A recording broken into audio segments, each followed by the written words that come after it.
No, but thank you for being here, obviously. And so what was your experience before? I guess you had met with your doc before and talked to him about your situation, and kind of how did you lead to becoming to MD for Men? Well, the problem was bothering me more and more and more. So we tried the generic drugs that you see on TV every day, and it didn't work. And since I am insulin dependent, my doctor made it clear that those drugs won't work for me. And so that's when I came to MD for Men and saw you and opened up some different opportunities. Were you worried, or how is it beginning to affect you yourself and in your relationship? Well, my wife's really can go either way. She's really understanding. If we were to never have sex again, I guess I can't say she'd be all right with it, but it bothered both of us. And because sex has always been important to us. It's been something that we use in our relationship a lot. I mean, I can't see how anybody wouldn't, but I'm sure there are those. So it was that important that made me come here. Of course, I was afraid, oh, what are they going to do? Cut into my penis? Am I going to start opening it up? I started seeing all these internal pump mechanisms, and that scared me. You know, that was not appealing. So seeing you put me at ease, because there are other options, and it worked. Oh, good. Yeah. And was your wife open to like new options, and she was like, oh, just don't worry about that, or? No, that's exactly right. She said, don't worry, you know, they're not going to do anything you don't want to do. She was fine with it because she's receiving the benefit of it too. Right. And it takes two to tango, obviously, and Yeah. so forth. And, Yeah. And so when you came here, I guess we had probably just started our business here, actually. I think you were, the doors weren't open for very long. Very long, okay. And how's your experience been here so far at the front desk? Oh, excellent. And you know, you come in and there's women, mainly women at the desks, and you're trying to talk about something that you really don't feel comfortable talking to women about. Right. But your crew, especially, what's the girl's name at the front desk? Ashley. Ashley, man, she makes it just so comfortable. She's fun to be around, and she knows what business she's in. Right. And there's nothing to make you feel like you didn't want to walk in the door here. It's comfortable. This is totally off the topic, but if you had like some real hot 20-year-old, would that make it awkward? It probably would. Oh, that's good for me to know. I mean, as a side. Yeah, it probably would.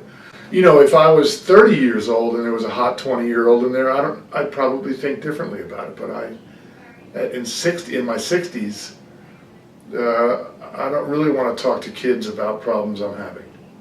You know, Right. It's even going into a store where you know what you want and you know what they have, and it's a kid that doesn't, but they think they have to sell you something. I've already sold myself a lot of the times. You don't need to sell yourself anymore. Yeah.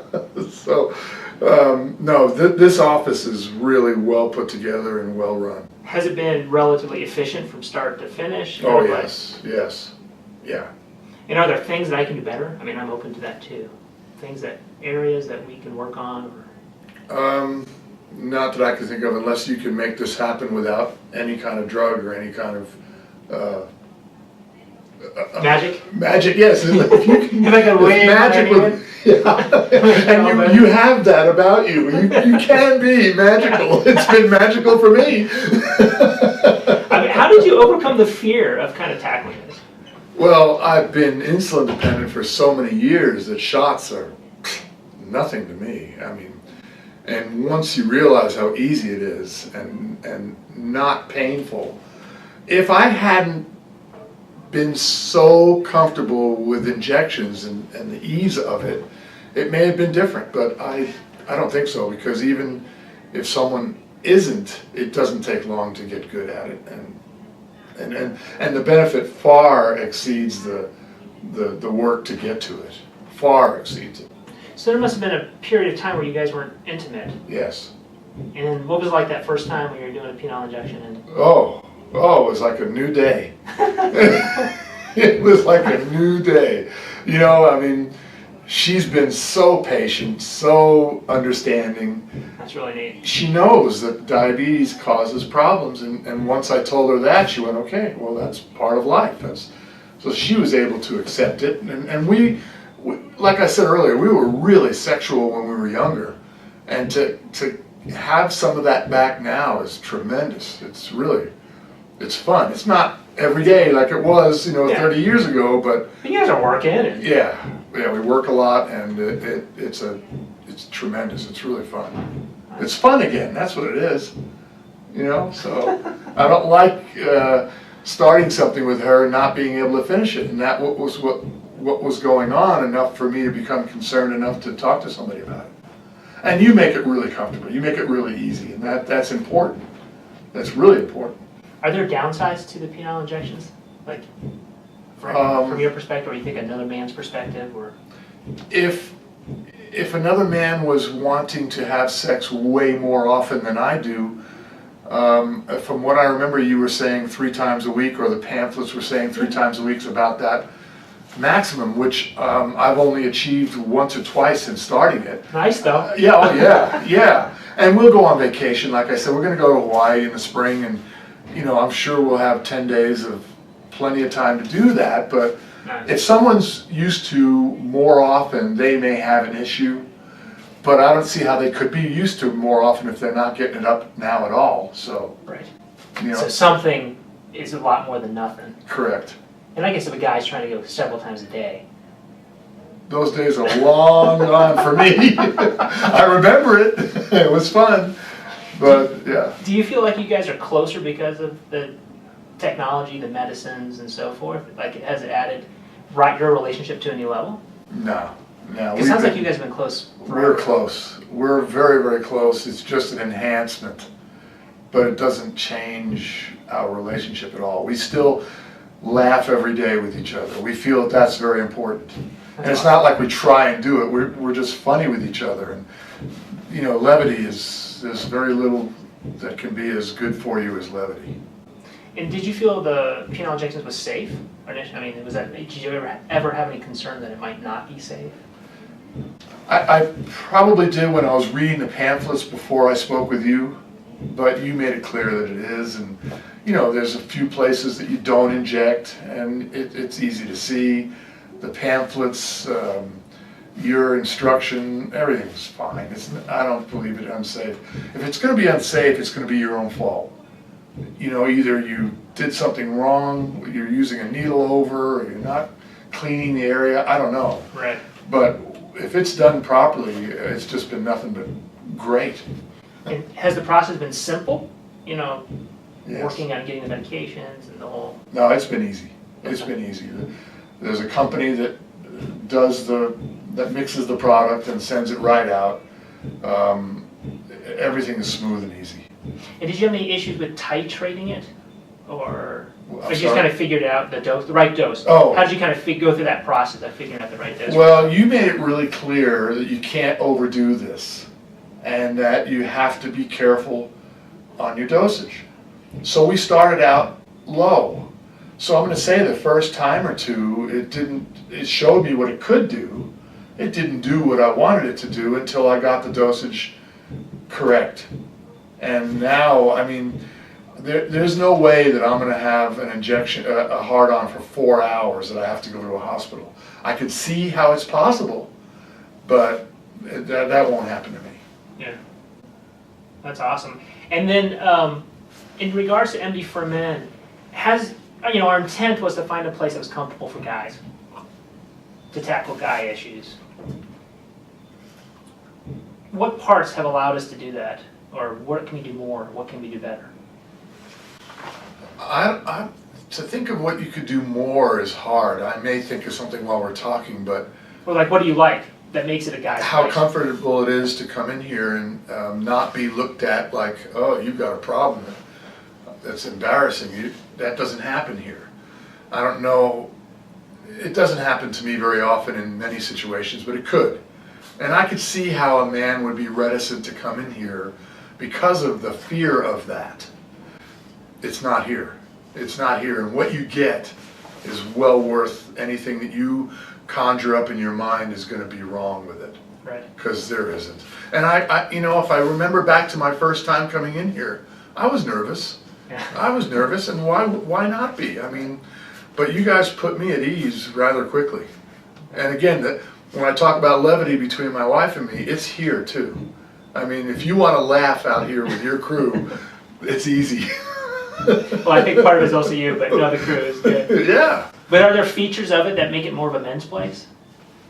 Well, there's not enough Playboy magazines laying around, but not enough red velvet. I'm gonna work up to that. Sorry, I just had an image. I'm sure. No, it's comfortable.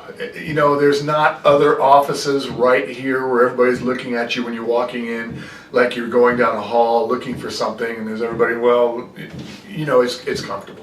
And then kind of when you first come in, what's the initial impression before even talking to the first staff? Like when you first walk in the door, you're looking around. It's very professional. Okay. Very professional. You know, there's nothing I can think of that I don't like about it. And What do you kind of see when you first come in? I see a professional office. Okay. You know, I mean, you've got entertainment for waiting, coffee, and you've got people that are ready to talk to you if you want to talk to them. Okay. I didn't come in here embarrassed or unresponsive, and my guess would be that if I did, your office would know how to handle that.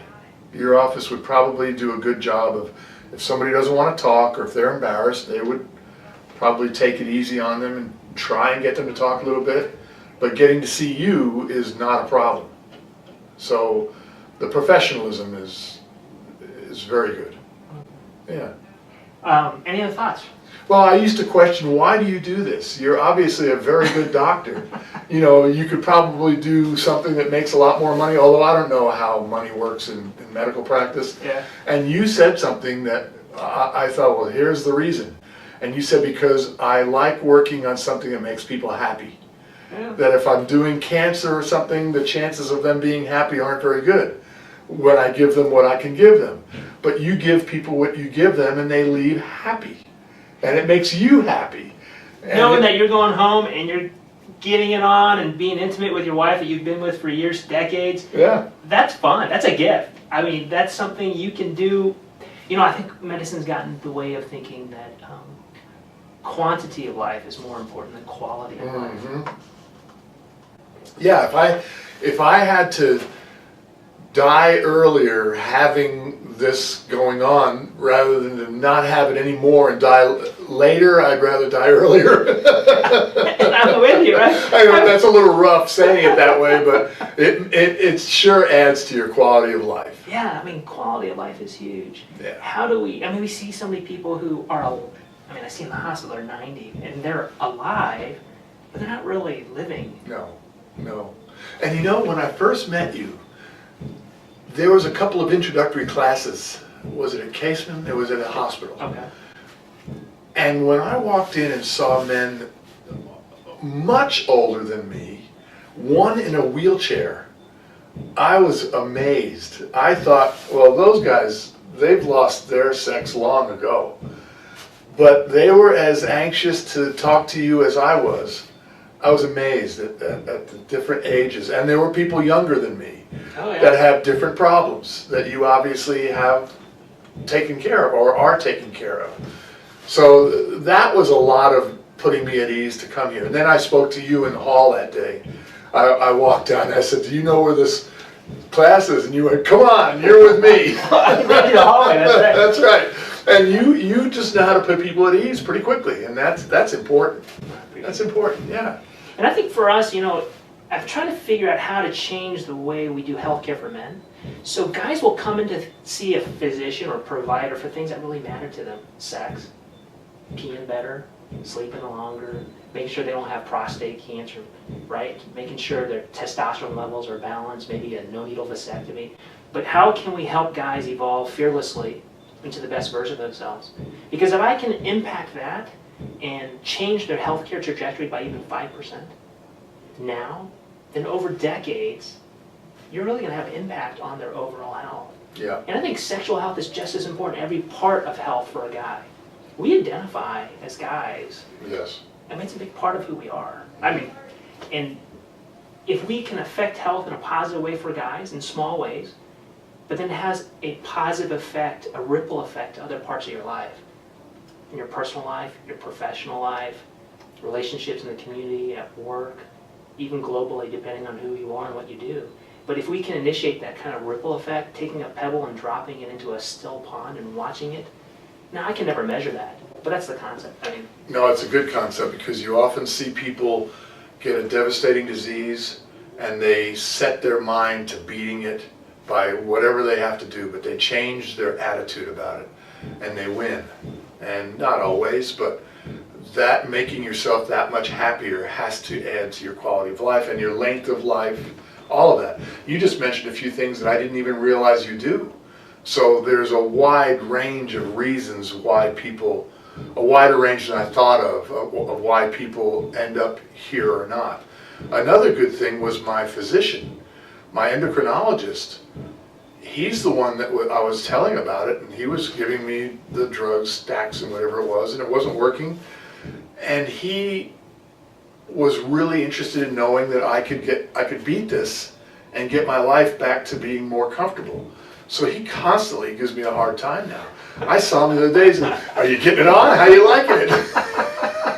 And I tell him, "It's great." He goes, "Yes, it is great, isn't it?" So there's a lot of support. Yeah. And you have to, I don't know if people can walk in here without a reference unless they're paying for insurance, but you have to have a good relationship with your physician. Hopefully everybody has a primary care they can talk to about it.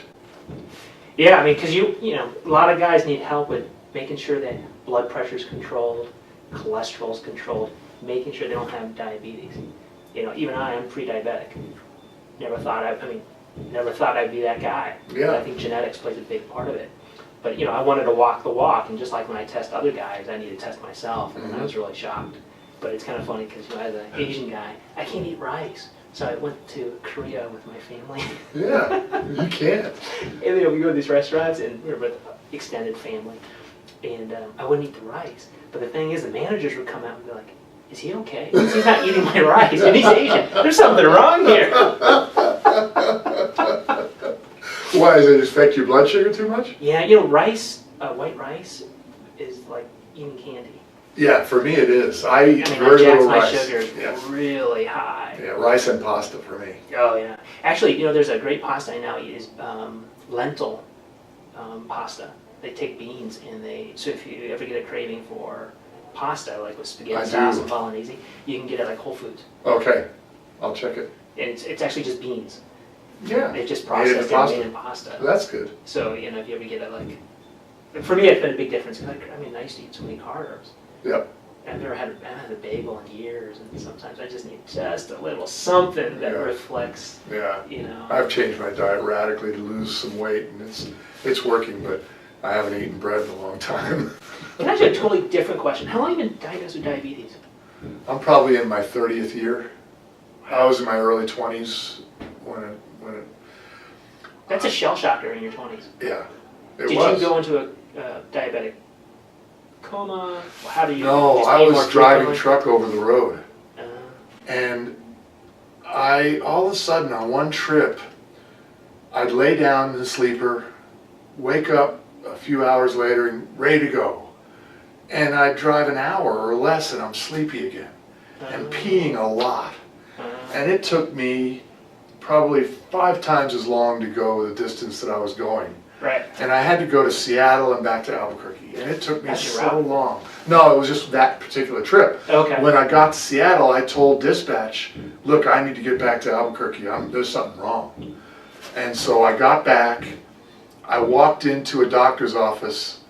We didn't spend 5 minutes. He says, "You have diabetes." Wow. And he says, "You need insulin right now." I said, Oh, wow. "Bullshit." I said, "No." And I left. And we spoke a day or two later. He said, "Now do you want to try it?" And I went, "Okay." And I went in and he injected some insulin into me.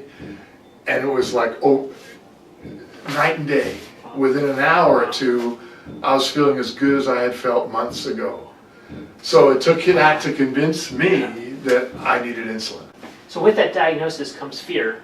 Yes. I mean, you're 20. I mean, Yeah. you got told you got diabetes. Yeah. And you're going to need insulin for the rest of your life. How did you, part of our mission for men in general, how do we help men evolve fearlessly? I feel that fear holds us all back. And men don't deal with fear and communication very well. We tend to internalize that negative emotion, and then it comes out in some other way. But at 20, that's a big event. And how did you work through that or overcome it? Was it it might have been your wife's support? Or? No, this was before I met her. I've just always been, if I set my mind to something, I'm going to do it. And I just had to set my mind to that because I know how badly I felt without it. And I'm sure, and I don't remember, I'm sure there was times where I said, well, the hell with this, I'm going to try it without it. And in no time, I'm peeing again and sleeping and not feeling good. And of course, if you don't have insulin in you and you're eating, well, that makes your blood sugar go wild. And I don't know if a lot of people know what high blood sugar feels like, but it's terrible. On me, it's one of the worst feelings I have. So I make sure not have high blood sugar. So now when I do, it's only accidental, and that's it. And then going on the insulin pump, that changed my life also. That was a life changer. Yeah. Yeah, where I don't have to stop and take injections. And I tried continuing driving a truck, and I'm taking insulin while I'm driving. And, you know, what I know now is, yeah, I was. So I had to stop that career, and it was good, because my wife, one weekend, this may be off subject, but I came home, and she said, okay, come on inside. I'd come home oftentimes on a Friday and leave on a Sunday to make a Monday delivery somewhere. And so I came home one night, and she took me upstairs to the kids' rooms, and they were both asleep. And she goes, reach under his pillow. And I reached under his pillow, and I pulled out a picture of me. And my wife said, this is what he sleeps with in place of you. She said, you either come home and stay home or don't come back. And wow, here's my little kid sleeping in the bed. Okay, I could drive a truck anytime. And we made some changes, and it was the best change I ever made. As much as I miss the independence of it, you can't have diabetes and drive a truck. As many hours as I was driving, you can't. They've changed laws now, but yeah. It's hard to make those choices, but how do we help guys like you or me and make those choices to find the right balance? You know, That's make the your decision. job, yeah. Yeah, the decision to come and start Empty for Men. I'd always wanted to start a business, but most of my wife fell ill, and we homeschool, and I had to make some choices about priorities. Yeah. And I could have stayed at my other practice where just the gerbil wheel was moving so fast. Yeah. And yeah, I needed to make a big change in order to put my priorities back in order. I mean, it's been hard. Well, you made it, and you can help so many people. You know, I just suggest that if men are having a problem with it, they need to come and see you. I mean, this is something that I didn't even think existed. I didn't know existed until my endocrinologist said, no, I want you to go see this guy. And it's great. It's great. Now I can see why you like this so much, because I walk in here going, hey, thanks. This was great. But I don't know if it's a good thing to be a dick doc or a pecker checker. But somebody's got to do it. Someone's got to do that work. You know, I'm spreading a little love in the world. That's always yeah, good. Yeah. And you do. No. It's fantastic. No, it's good stuff. Yeah. No, thank you. Oh, you're welcome. Thank you. I appreciate it. No, I appreciate you. I really do. You've helped my life. I mean, you really have.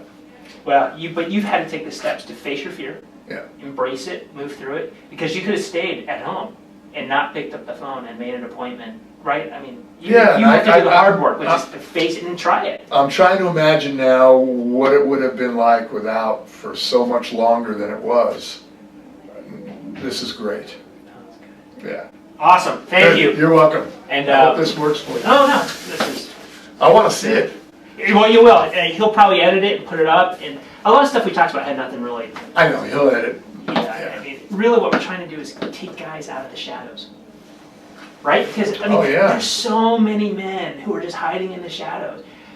I mean, it's hard, because I feel like they're they've accepted it. Like, oh, man, it is what it is. That's right. So are there a large percentage of men? I mean, do you think it's in the 20s, 30%? Yeah, I mean, for erectile dysfunction, you'll see guys, I mean, depending on what study and what age group, but anywhere from, 25 to 50% to 80%, depending on the age group, depending on the risk factors, diabetes, high blood pressure, cholesterol, smoking history, things like that. Or maybe, there's some guys, for example, like we talked about before, who've had prostate surgeries, right? So, whether the prostate was removed and the nerves are injured, now they suffer from erectile dysfunction, or other issues. Sure. But there's a lot of guys with metabolic syndrome, being overweight, pre-diabetic. How do we help guys with their hormone levels?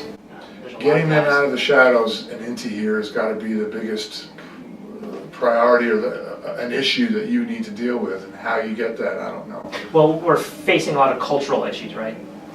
I'm tough, I'm a guy, I don't have problems, I don't have to go see someone for that. It's embarrassing, it makes me look weak. Yeah. And we're not. Oh, if this video could have been shown at the Super Bowl yesterday. Can you imagine? I don't think I have a budget for that. I think every second commercial my son says like a couple million. Yeah, but they need to see it. These guys, whatever the percentage was in that crowd needs to see this and make their life better. Yeah, but it takes the step that you took.